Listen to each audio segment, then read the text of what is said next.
Caros amigas e amigas, boa noite para todos. É com muita alegria que eu compareço à 59ª Semana Espírita de Vitória da Conquista, um evento que, como já foi mencionado anteriormente, enche o nosso coração de alegria por representar a união de diversos grupos espíritas da cidade e região e pela atitude pioneira de ter construído um centro de convenções e, sobretudo, por ter dado a esse centro de convenções merecidamente o nome de Centro de Convenções Divaldo Franco, o arauto da divulgação do Espiritismo no Brasil e no mundo. Fica gravada então a nossa homenagem ao querido Divaldo que está presente e que sempre nos inspira toda vez que nós assumimos a responsabilidade de expor a doutrina espírita. É importante dizer que, a partir da codificação de Kardec, houve uma síntese e sistematização do conhecimento humano acerca do mundo espiritual e das suas relações com o mundo corpóreo. A partir da codificação do Espiritismo, nós, encarnados, podemos ter nas mãos uma obra de vulto que explica, que detalha fenômenos que sempre existiram. A doutrina espírita se baseia em fatos, os fatos espirituais, mas nem sempre na história da humanidade esses fatos mereceram um exame judicioso. Nem sempre esses fatos mereceram uma abordagem lúcida. O que nós queremos dizer é que o mundo espiritual e as relações do mundo espiritual com o mundo corporal, embora tenha sido tema da literatura mundial de todos os povos, quase sempre foi abordado com uma certa dose de misticismo, com um problema de lucidez, em que se misturavam ideias dos seus expositores com uma realidade, com os fatos. A partir do codificador, as leis que regem o mundo espiritual e suas relações foram expostas de maneira clara para todos nós. Já se disse que o Espiritismo não será a religião do futuro, mas será o futuro das religiões.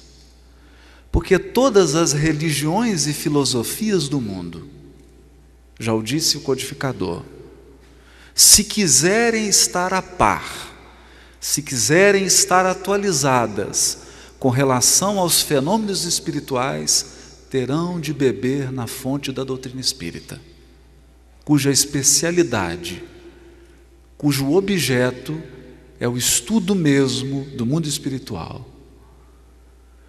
E dizemos isso para abordar um tema difícil. O que é Apocalipse? A literatura apocalíptica não é nova e sequer foi criada pelo evangelista João. A literatura apocalíptica é milenar. Somente na tradição hebraica ela conta com mais de 3.000 anos.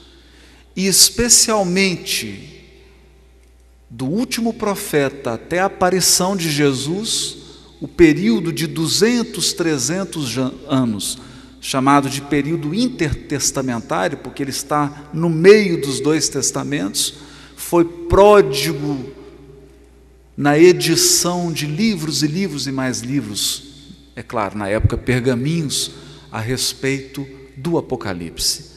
Vários livros sobre o tema apocalíptico, várias abordagens sobre esse tema. E João Evangelista, quando compõe a sua obra clássica, naturalmente se baseia do ponto de vista literário e linguístico nessas obras que o antecederam, seja nos profetas mesmo do Velho Testamento e em outros que não compõem a nossa Bíblia, mas são livros apocalípticos que circulavam na época do apóstolo. Com isso, nós queremos dizer que das várias abordagens que se faz ao livro Apocalipse, muitas delas não contam com a orientação, com o suporte trazido pela doutrina espírita.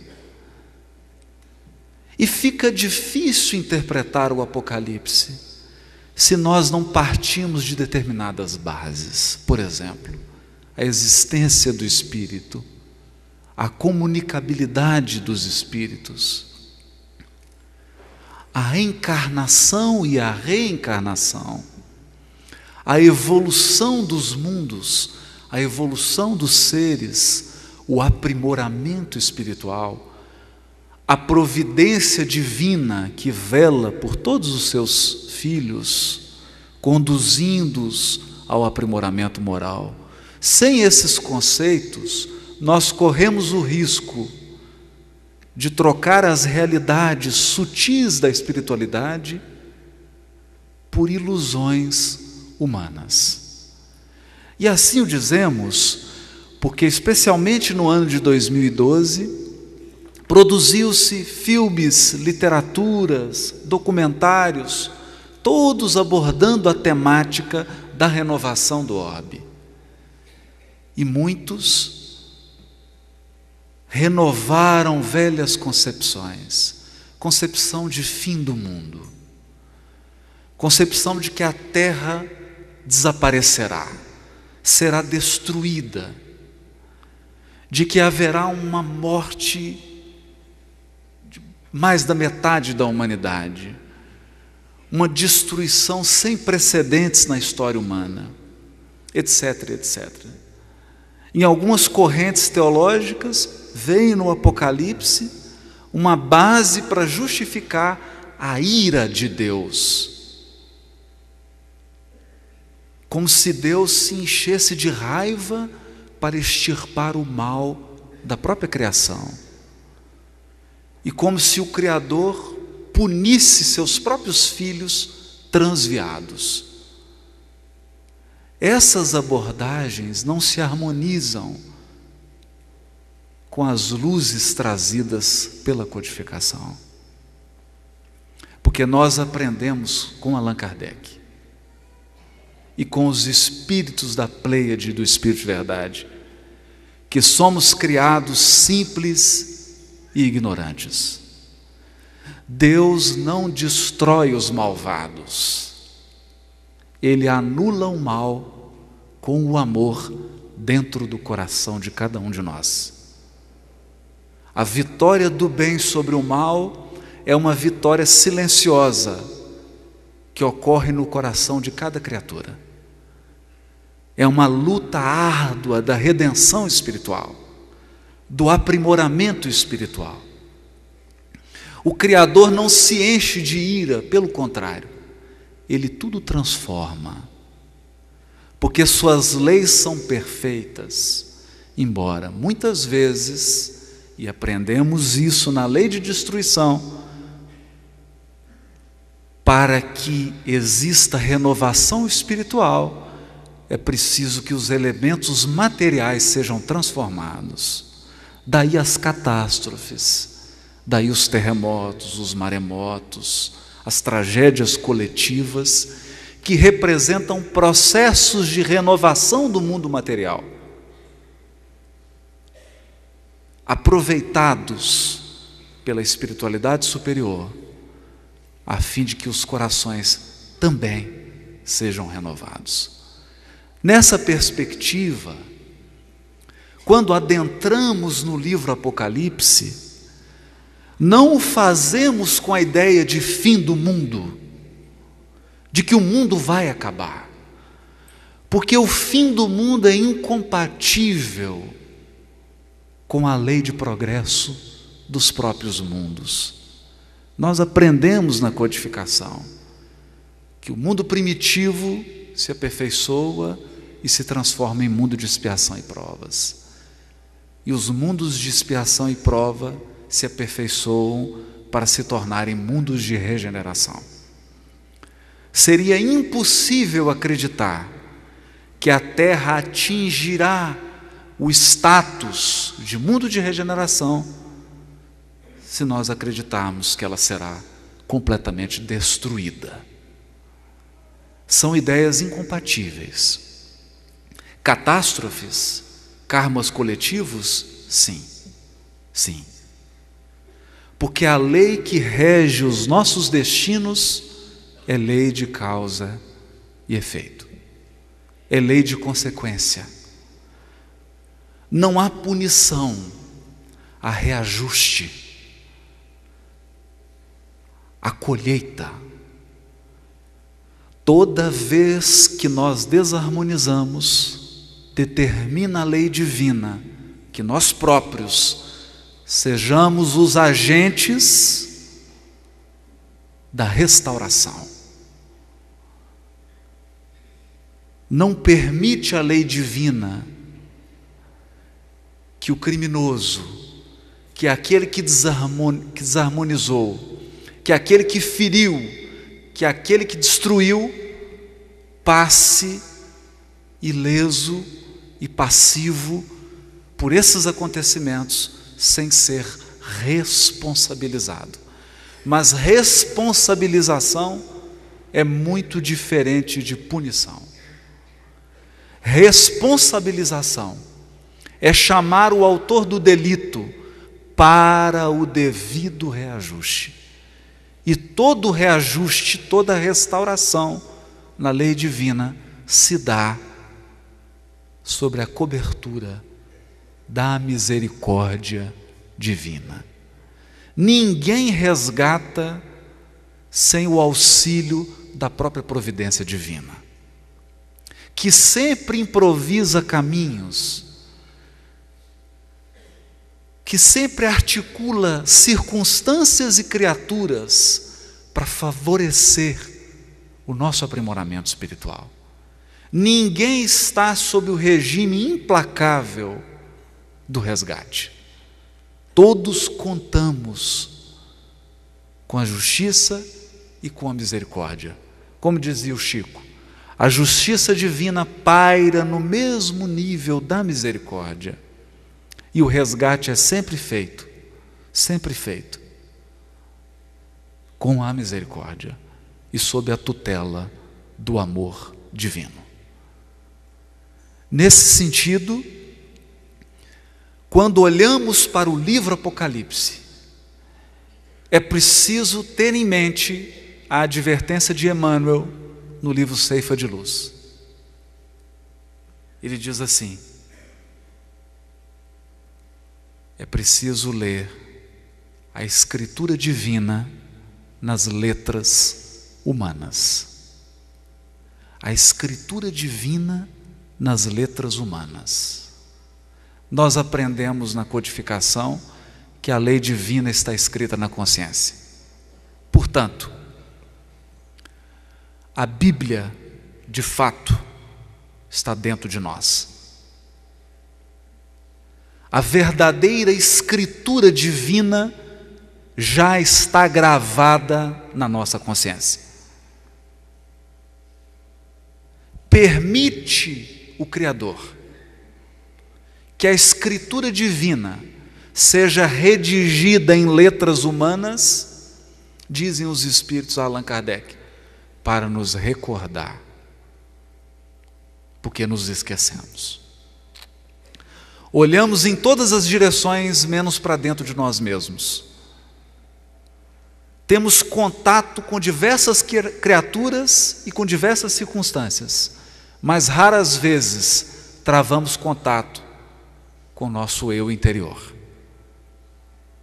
E por conta disso, quando na carne, damos a impressão de espíritos que dormem, um sono profundo da consciência, incapazes de ler as leis divinas que estão gravadas em nós mesmos. Esse processo é o que Paulo define como extrair o espírito da letra. Extrair o espírito da letra, que é muito mais que interpretar.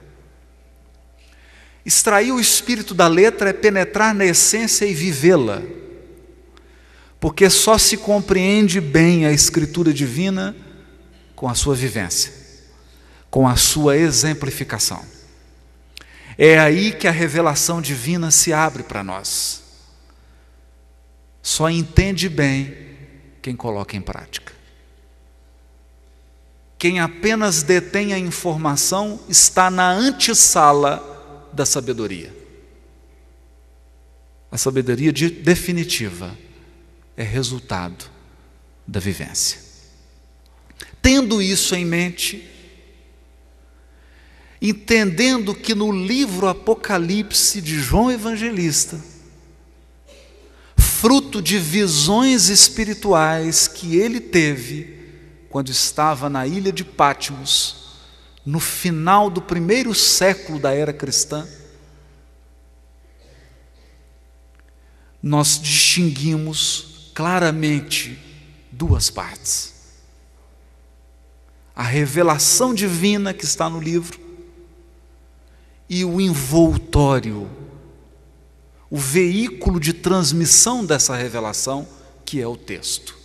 O texto é humano, porque João escreveu numa língua específica. João se expressou em uma cultura específica. Ele se dirigia a um grupo específico de pessoas e precisava adaptar a sua fala aos ouvintes. Ele não poderia escrever na nossa língua, porque ela sequer existia. Ele não poderia fazer referência à nossa cultura, porque ela também não existia.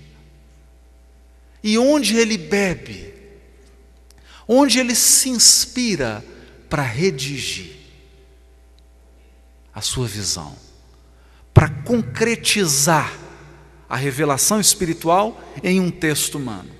Ele se inspira na tradição do seu povo. Inicialmente, nos livros dos profetas hebreus, em especial, o livro do profeta Daniel, mas também na literatura apocalíptica da sua época, rica em simbologias, cheia de metáforas, de símbolos, alguns estranhos para nós.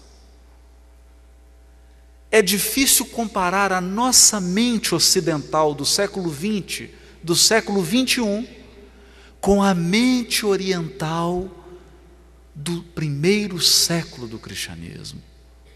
É uma outra mentalidade, é uma outra forma de ver, mas a revelação é a mesma. A revelação é a mesma.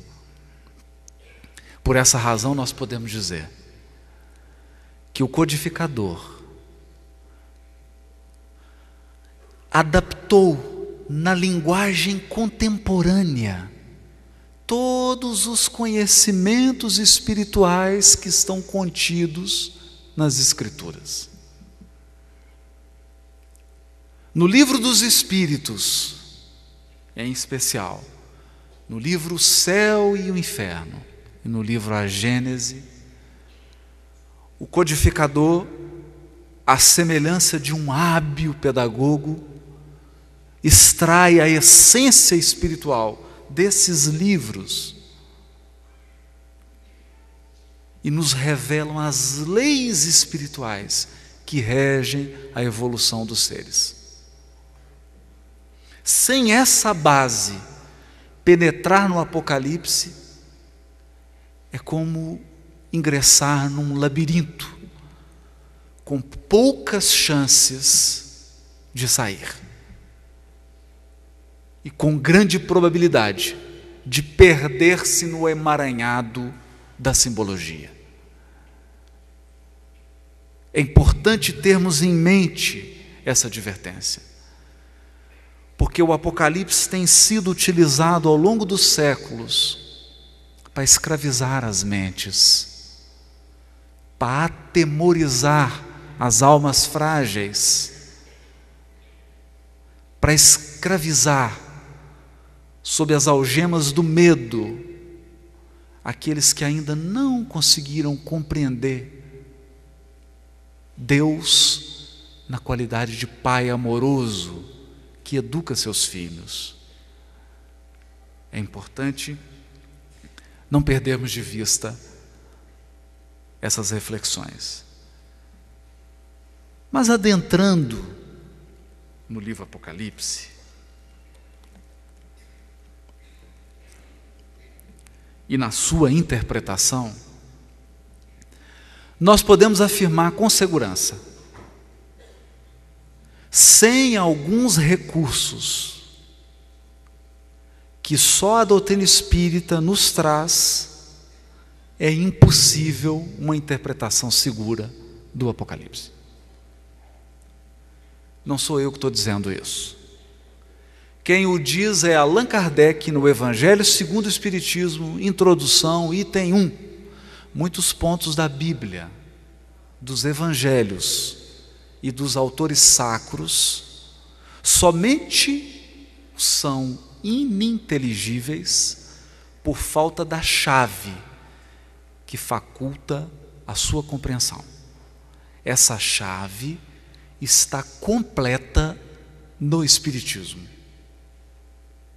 como já compreenderam muitos e como todos o compreenderão melhor no futuro. É assim que se expressa o codificador. E veremos por quê.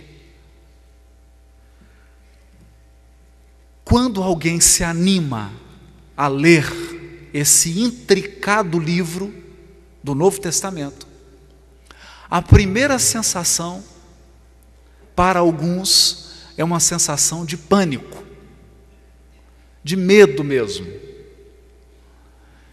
Para outros, uma sensação de absoluta perplexidade.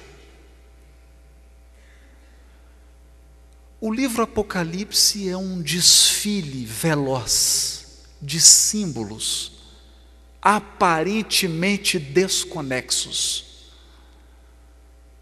Uma sucessão de imagens,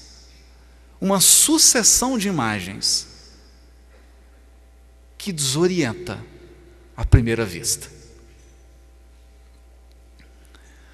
Mas buscando a inspiração literária de João Evangelista, inspiração literária,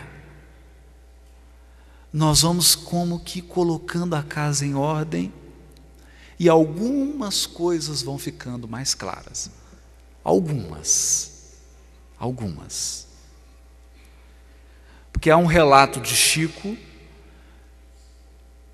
de que Emmanuel frequentemente assistia a cursos de evangelho em esferas superiores. E ele dizia que quando regressava, ele contava isso, que nesses cursos ele se sentia um crocodilo.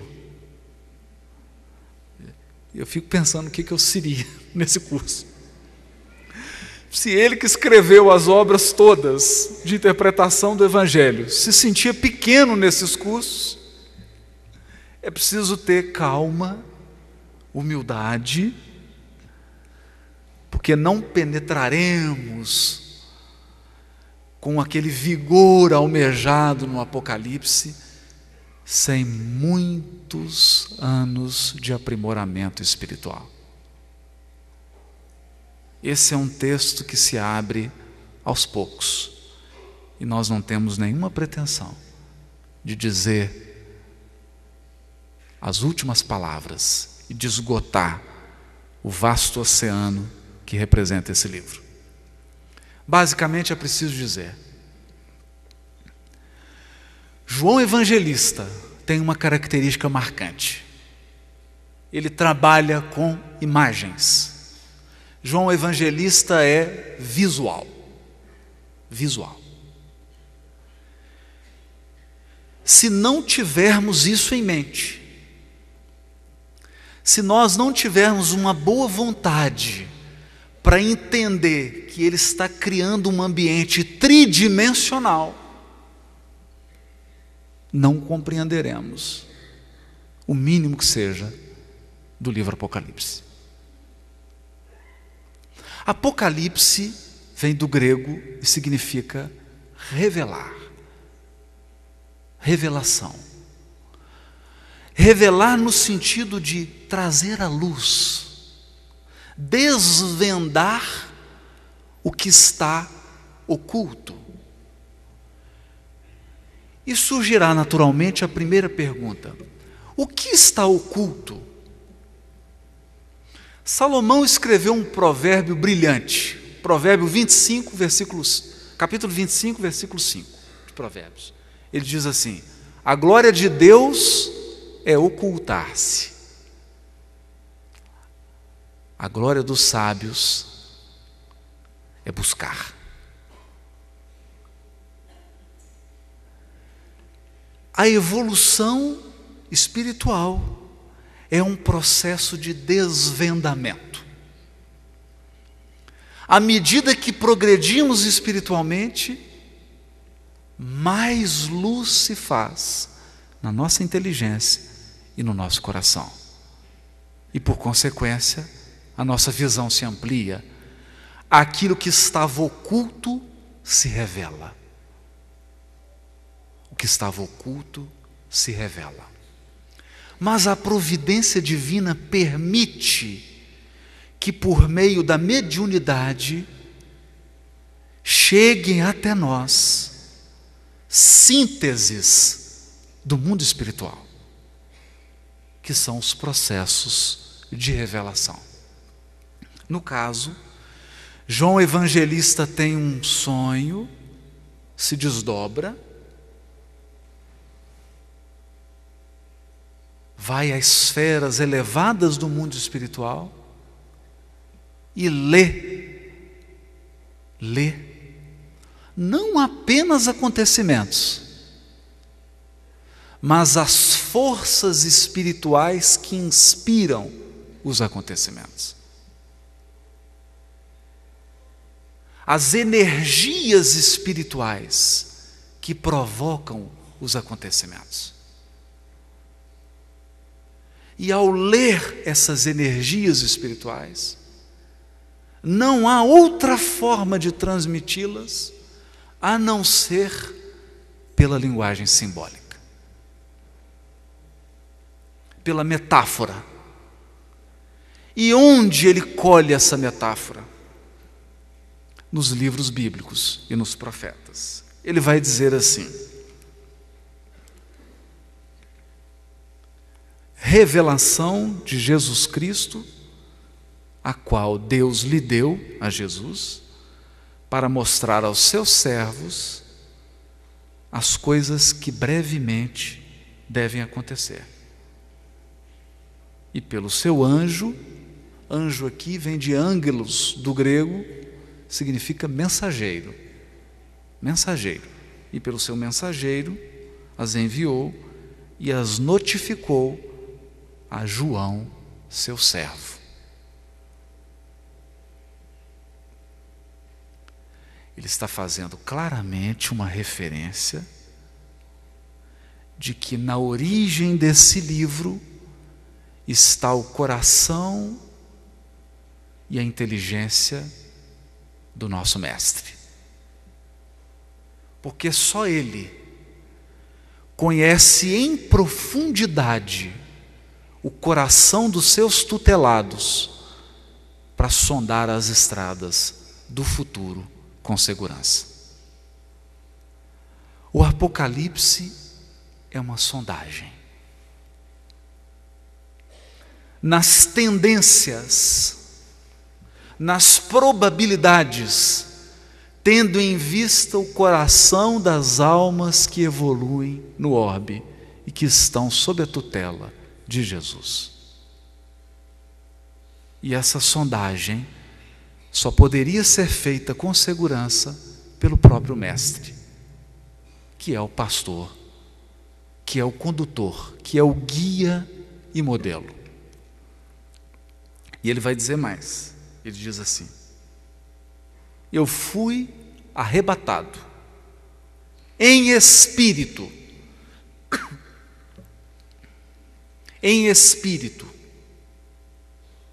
claramente o fenômeno mediúnico, no dia do Senhor. E aqui está uma das chaves: no dia do Senhor. Que dia é esse? Dia do Senhor. Um versículo, capítulo 1, versículo 10. Um versículo que exige dois tipos de conhecimento. Um deles fornecido magistralmente pelo Espiritismo, que é o conhecimento das realidades espirituais. Do estudo sério de O Livro dos Espíritos, O Livro dos Médiuns, da codificação, nós podemos entender com segurança o fenômeno mediúnico que João Evangelista está descrevendo. E não entraremos nesse aspecto, ficaremos com o outro, porque esse estamos pressupondo que já é conhecido. Está muito bem explicado em toda a codificação.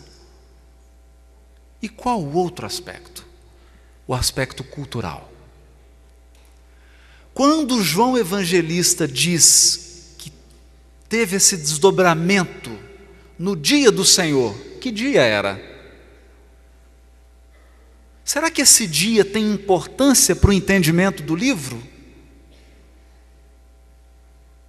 Será que saber que dia foi esse constitui um dos elementos do quebra-cabeça? Sim, constitui. Na cultura em que João Evangelista nasceu e foi criado, havia 3 festas religiosas: Páscoa, Pentecostes e a festa das tendas, que finalizava um período importante. O período iniciado pelo Yom Kippur, ou o dia do juízo, o dia do julgamento, o dia da expiação, são todos sinônimos desse dia. 10º dia do 7º mês, o dia do Senhor. Assim que era conhecido. Yom Kippur, 10º dia do 7º mês. Como se iniciava esse dia? Lembrando que os dias, no povo hebreu, o dia começa às 6 horas da tarde, e não à meia-noite, como é o nosso dia. A partir de 00:01 já é outro dia. Para eles, a partir das 18:01 já é outro dia. Começava com o toque das trombetas. Em toda a cidade de Jerusalém soavam trombetas. E todos faziam um jejum. Eu estou narrando fatos culturais. O que faziam das 18 horas até as 18 horas do dia seguinte? Jejuavam, faziam orações e liam trechos dos profetas. E segundo a tradição do povo, havia uma lista de erros. que você precisava marcar com um X todos os erros que você cometeu durante o ano. Então imagine o trabalho que dava. Erros que você cometeu com a fala, erros que você cometeu com as mãos, etc, etc, etc. Fazia uma lista dos erros. Você fazia uma prece e pedia a Deus que perdoasse esses erros e te desse uma nova oportunidade. A oportunidade de viver mais um ano. Interessante. Pois bem, se você, durante o ano, permanecesse vivo, era sinal de que o seu nome foi escrito no livro da vida. Se por acaso, no decorrer do ano, você desencarnasse, era sinal de que o seu nome não foi escrito. E, portanto, os seus erros não foram perdoados. Essa era a crença geral. Nós vamos encontrar aqui no Apocalipse a referência ao livro da vida. Há um nome sendo escrito no livro da vida. Mas a ideia,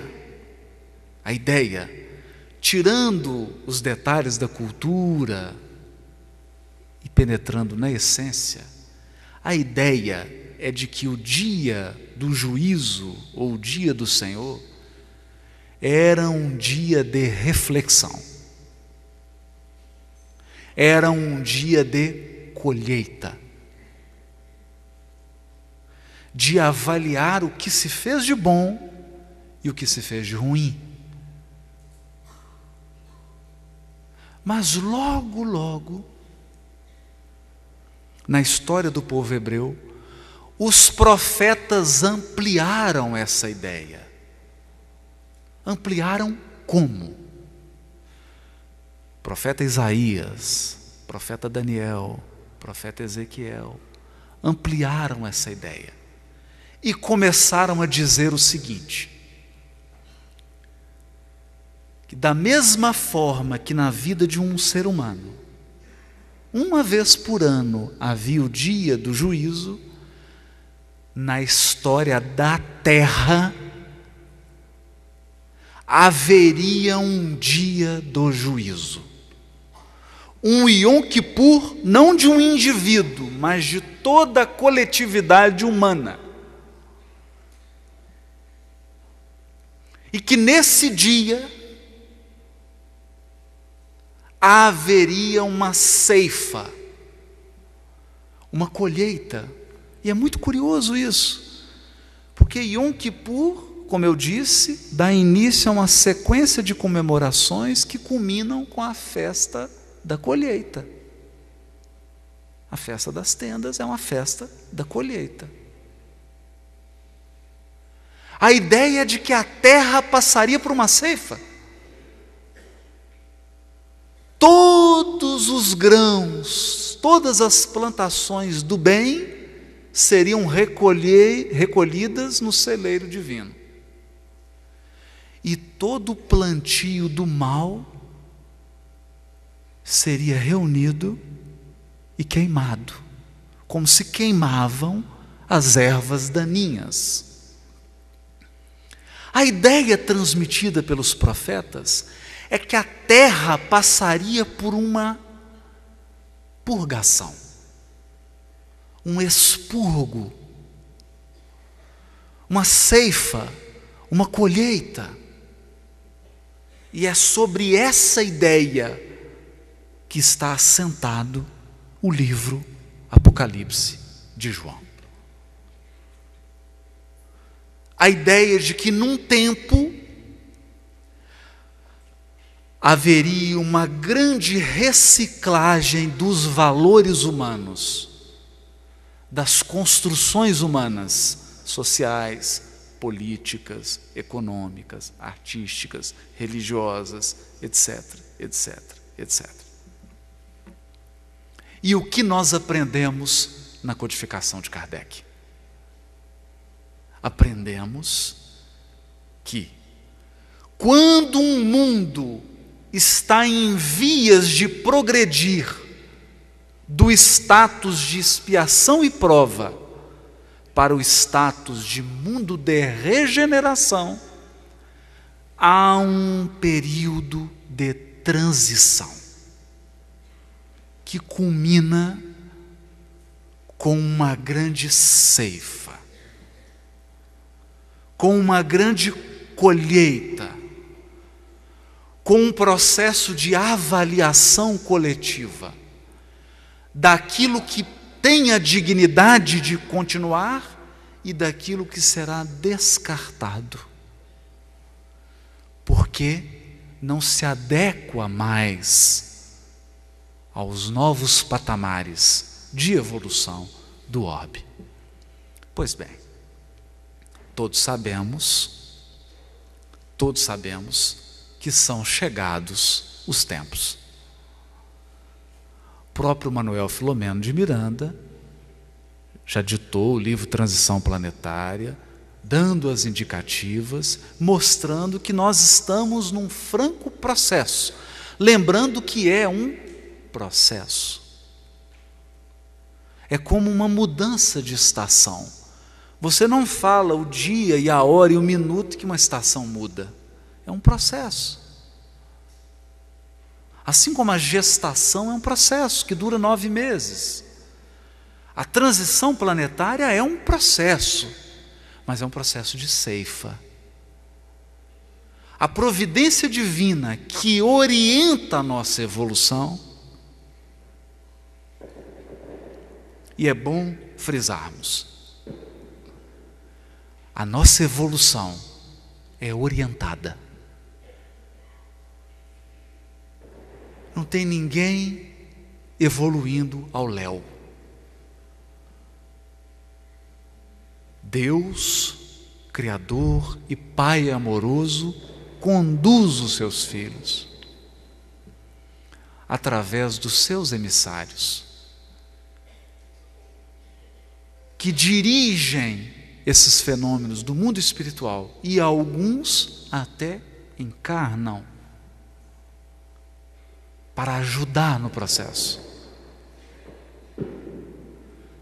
Por isso, quando nós falamos de Apocalipse sobre a ótica espírita, o primeiro sentimento que deve vir ao nosso coração é um sentimento de conforto espiritual, de consolo, porque nós sabemos que tudo está na mais absoluta ordem divina.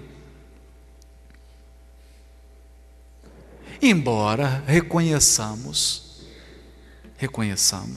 como diz Emmanuel no livro A Caminho da Luz, que se um indivíduo, quando ingere alimento tóxico, é constrangido a colocar para fora, o organismo social também, quando ingere alimento tóxico do ponto de vista espiritual, também é constrangido a extirpar. E hoje a Terra vive uma convulsão, uma indigestão, uma infecção intestinal. Eu não gostaria de dizer isso não, mas é verdade. Fica ruim dizer isso, mas é verdade. Em que ela é obrigada a se livrar do ódio alimentado ao longo de séculos, da exploração econômica alimentada ao longo dos séculos, do espírito de espoliação, do desprezo das questões espirituais. As nações mais desenvolvidas do planeta demonstram um certo desprezo às questões espirituais e sofrem muito por conta desse desprezo. Não fosse a revelação espiritual, a doutrina espírita, a agonia seria mais intensa. De fato, a Terra vive um Yom Kippur. Vive uma separação do joio e do trigo. Como a misericórdia divina e a justiça divina sempre respeitam o nosso livre-arbítrio, nós podemos comparar a transição planetária como um self-service. Há comida de todos os gêneros. Cada um de nós tem o seu prato e coloca no prato o que deseja. O que deseja? Hoje, o que você quiser fazer, você faz. Não há limite. Seja no sentido positivo, quanto no sentido negativo. O mal que nós quisermos fazer, há instrumentos de sobra para fazê-lo. Da mesma forma, o bem que nós quisermos fazer, há instrumentos de sobra para fazê-lo. Mas depois que você enche o seu prato, tem que passar na balança. Portanto, a avaliação é feita por nós mesmos ao preenchermos o nosso prato. Somos nós mesmos que fazemos a escolha. Por um processo de afinidade, nós escolhemos se queremos avançar para o mundo de regeneração ou estacionar no mundo de expiação e provas. Estacionar ou avançar? Eis o dilema atual. Eis o dilema atual. E talvez esse seja o maior dilema da transição planetária.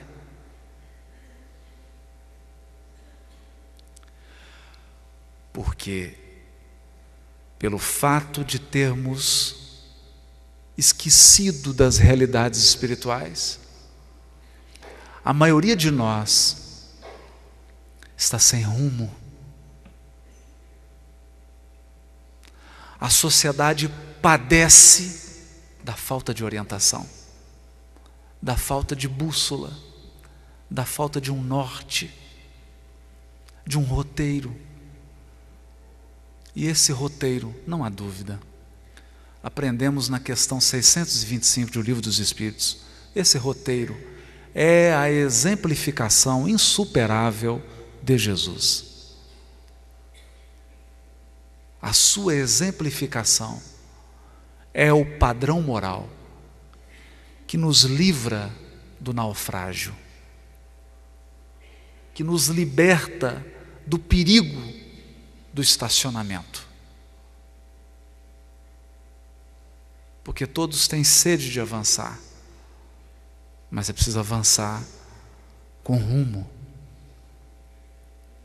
Ao dizer que no dia do juízo ele foi levado ao mundo espiritual, de imediato João resgata toda a simbologia de Yom Kippur. E toda essa simbologia estará presente no Apocalipse. Não precisa nem dizer das trombetas, das taças, dos selos, simbologias da cerimônia de Yom Kippur, que começava com o toque das trombetas, e tinha a ceia com as taças, a abertura dos livros proféticos selados. Toda essa simbologia remete à cerimônia de Yom Kippur, como a indicar esse momento atual. Mas nós vamos avançar só mais um pouquinho. No capítulo 4.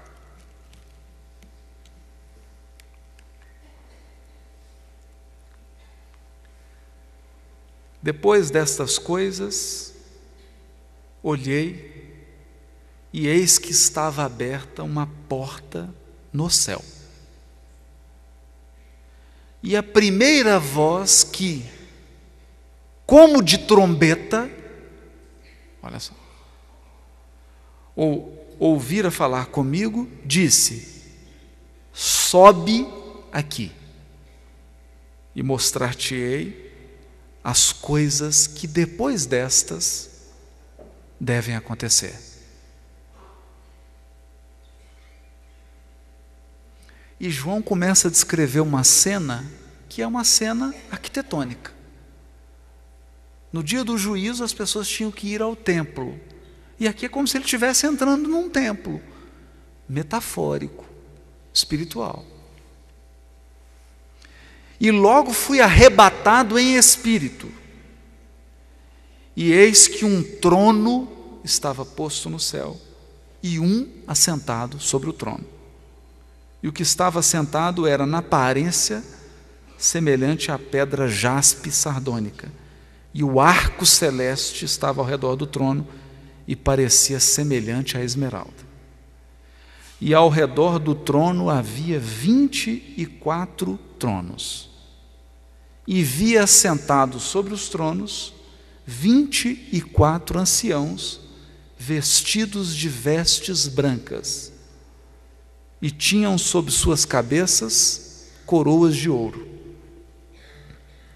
E do trono saíam relâmpagos e trovões e vozes, e diante do trono ardiam 7 lâmpadas de fogo, as quais são os 7 Espíritos de Deus.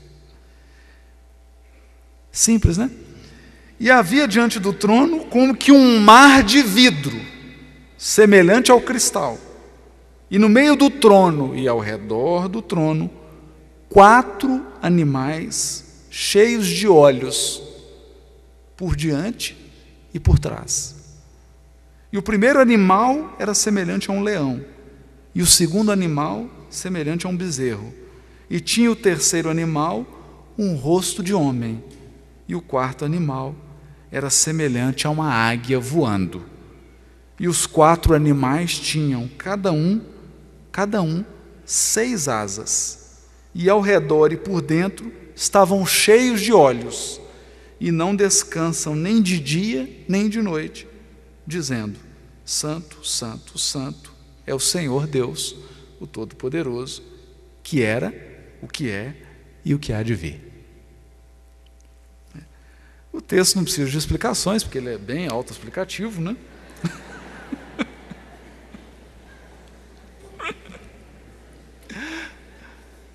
Uma sucessão de imagens capaz de desnortear qualquer um. Qualquer um.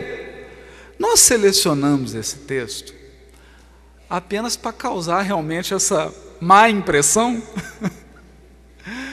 e tentar mostrar como que o conhecimento dos livros da própria Bíblia, como que o estudo da tradição literária do povo hebreu, e como que o conhecimento da cultura do povo, aliado ao conhecimento da doutrina espírita, pode nos ajudar a penetrar em textos como esse.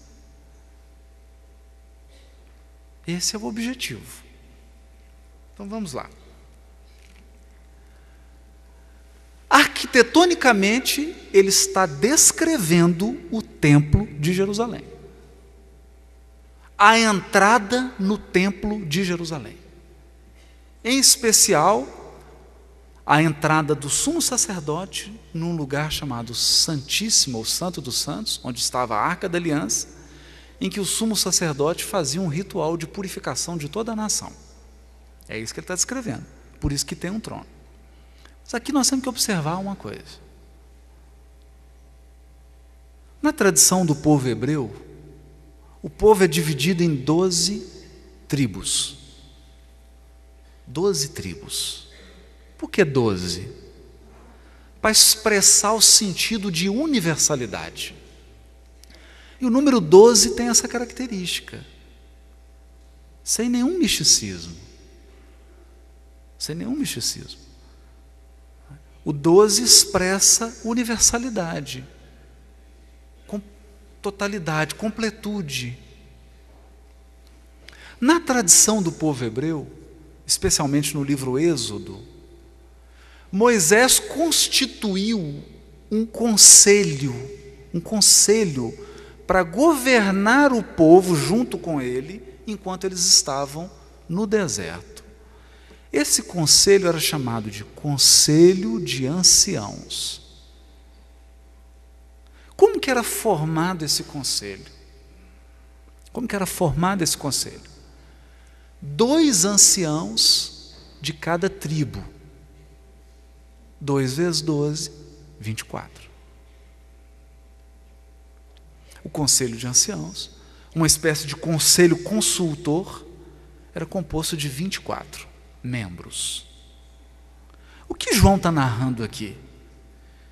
Que ele chega em esferas superiores e encontra num templo metafórico, espiritual, 24 anciãos.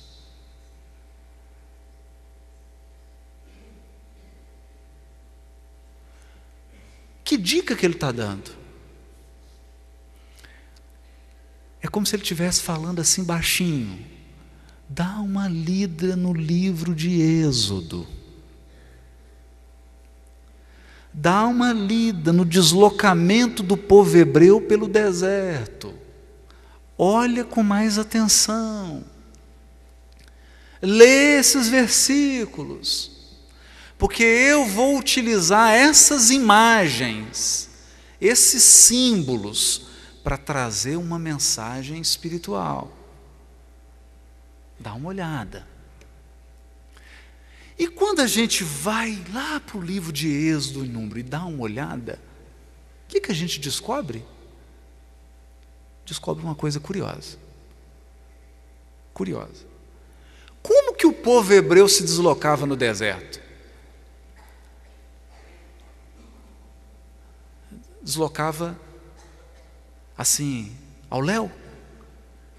Hoje, por exemplo, eu fui embarcar em Belo Horizonte, aí a moça chamou tudo em ordem, né? Prioridade, cartão, diamante, ouro, aí todo mundo posicionou. Ela, poltrona 15 a 30, lado esquerdo. Poltrona 1 a 14, lado direito. Aí todo mundo posicionou. Aí entrou. Eu falei, para onde vai? Ah, não, vocês ficam na fila lá, para entrar no avião. Aí ela colocou todo mundo em ordem, todo mundo entrou e misturou tudo, porque tinha uma segunda fila. Não foi assim que o povo se deslocou. Eles se deslocaram ordenadamente. Como? Se deslocaram do seguinte modo: havia um acampamento central. No acampamento central, Moisés realizava as cerimônias religiosas. Lá ele guardava as tábuas da lei. Lá ele conversava com Arão, lá ele orientava o povo, lá ele expedia os decretos civis, a legislação civil, as leis cerimoniais. E lá, pela mediunidade, ele era inspirado pelos espíritos superiores para trazer os elementos espirituais da primeira revelação.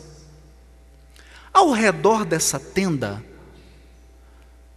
as 12 tribos acampavam. Como? 3 ao norte, 3 ao sul, 3 a leste, 3 ao leste-oeste. 3 vezes 4, 12. Da seguinte maneira, para a gente não se perder. Ao norte, a tribo de Naftali, tribo de Asser, tribo de Dan. Ao sul, tribo de Gade, tribo de Simeão, tribo de Ruben. A oeste, tribo de Benjamim, tribo de Manassés, tribo de Efraim. E a leste, tribo de Judá, tribo de Issacar, tribo de Zebulon. Cada conjunto de 3 tribos marchavam em ordem, sob um estandarte. Então havia uma bandeira ao norte, uma bandeira ao sul, uma bandeira a leste e uma bandeira a oeste. Adivinhe quais eram as bandeiras. Ao norte, uma bandeira que era uma águia. Ao sul, uma bandeira que era o rosto de um homem. A leste, uma bandeira que era um leão. E a oeste, uma bandeira que era um boi. Exatamente a visão que João Evangelista está descrevendo no Apocalipse dos 4 animais perto dos 24 anciãos. Está descrevendo uma simbologia.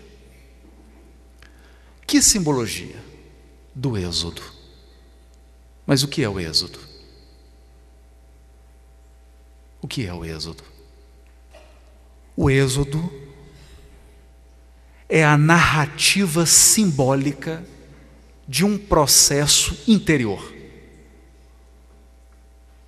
Se historicamente o povo hebreu saiu da escravidão do Egito para a libertação e peregrinação no deserto até o Monte Sinai, onde recebeu a revelação divina, interiormente, cada um de nós terá o seu êxodo. Cada um de nós terá que vencer a escravidão dos sentidos materiais. Cada um de nós terá que vencer a escravidão corporal para atingir o centro.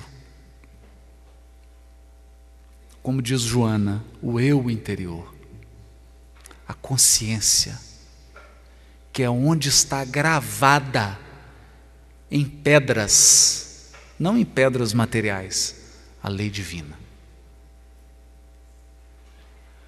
Porque as tábuas da lei não estão fora, as tábuas da lei estão na nossa consciência. Mas para atingir esse estado de redenção espiritual, é preciso uma longa jornada. Essa jornada se chama a jornada do autoaprimoramento. Se ela acontece individualmente, ela também acontece coletivamente. E nós apenas trouxemos esse texto, claro que não dá tempo aqui de entrar com detalhes, para mostrar que transição planetária é também uma jornada pelo deserto. É uma peregrinação rumo à espiritualidade da nova era. Porque o mundo de regeneração é o mundo da realidade do Espírito. O mundo de regeneração é o mundo em que os valores espirituais começarão a vigorar na política, na economia, na organização social, urbana, na família, nos relacionamentos, nas organizações religiosas. O mundo será invadido de espiritualidade. Os homens de bem passarão a ser aplaudidos. Os nossos heróis deixarão de ser matadores, guerreiros. Nós passaremos a construir estátuas e homenagens aos homens de bem, aqueles que tudo fazem para o bem do semelhante. E agora, exatamente, a Terra, coletivamente falando, vive um processo de êxodo, de libertação da escravidão dos sentidos. porque trocamos as paixões espirituais pelas realidades espirituais que regem a nossa caminhada. É nesse sentido que nós acreditamos numa leitura proveitosa do Apocalipse, e é nesse sentido que nós entendemos o árduo trabalho do codificador, quando sistematizou o conhecimento da espiritualidade, para que hoje nós pudéssemos examinar esses textos sem os enganos do passado e com a lucidez da nova era. Uma boa peregrinação para todos. Espero que o êxodo verdadeiro se faça em cada coração aqui presente. Muito obrigado.